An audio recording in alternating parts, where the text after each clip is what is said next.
Hey folks, welcome back to our Dice Tower preview. I'm Mark, and today we're taking a look at Methodologies, The Murder on the Links. Methodologies is brought to you by Grey Wolf Games. It's for 3 to 6 players, ages 14 and up, and games range anywhere from 30 to 60 minutes. Take on the roles of suspect and sleuth from Agatha Christie's acclaimed detective novel, The Murder on the Links. Use your little gray cells to gather evidence, eliminate suspects, and ultimately level an accusation. Methodology features characters, locations, and objects from the original story, but the details are obscured and perpetually rearranged to preserve the integrity of the mystery. Explore this unique case from a new perspective every time you play. So, the game of Methodology is played in 2 distinct phases, the investigation phase and the accusation phase. In the investigation phase, the players will reveal cards from their hands, then interrogate each other in order to eliminate leads. This sequence continues until each player has 1 character, 1 location, and 1 object left in hand. In the accusation phase, the players will place target tokens to make accusations about the remaining cards in each other's hands. Any cards not correctly identified by majority accusation will be scored when the game ends.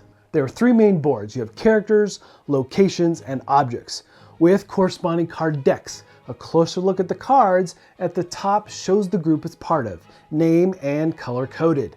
On the right are the victory points. The bottom shows the name and any possible bonus points. But the bottom left is the ranking. The highest rank card is a number 1. The lowest is an 18. Ranking helps decide order of play and helps resolve ties. And each player has their own set of target tokens. These tokens are used to accuse suspects at the end of the game. During the investigation phase of the game, you will be playing cards from your hand. Depending on the player count will determine how many. So in a 3-player game, you'll play 3 cards. 4-player, 2 cards, and for a 5 or 6-player game, you will only be playing 1 card from your hand.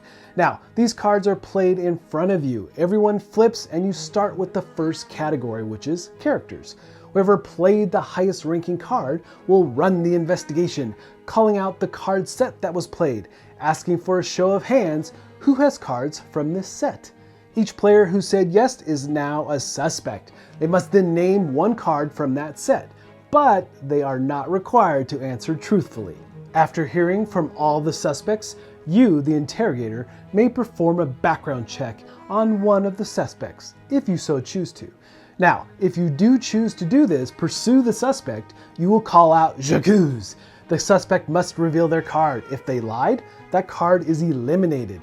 But if they told the truth, the interrogator must lose one of their cards, a card of their choice. In both cases, the players reduce their hand size and available cards. This continues for each of the categories in order: characters, locations, and then objects. All cards played or lost this round are then placed face down on the corresponding boards.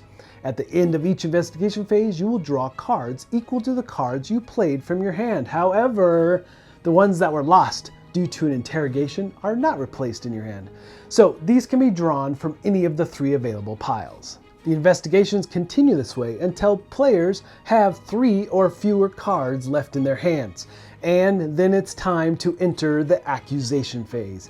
Each player should enter this phase with 1 character, 1 location, and 1 object. However, again, if you are caught lying too many times, or if you perform too many unproductive background checks, you can be reduced to 2 cards or even fewer. Obviously, this is something you want to try to avoid. So, using your target tokens, you will place them on characters, locations, and objects. Hopefully you've kept good enough notes on all your suspects.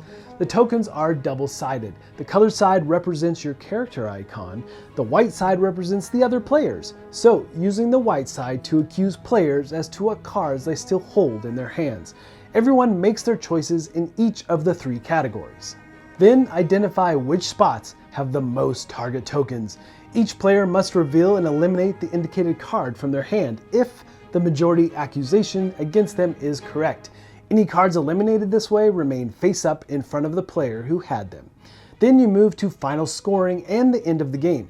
The cards in your hand, if you still have any, and the tokens that were correctly placed will give you your final point totals. Each correctly placed token is worth 1 point. The player with the most points has solved the crime and wins the game. And if there is a tie, the tied players have revealed accomplices and share the win.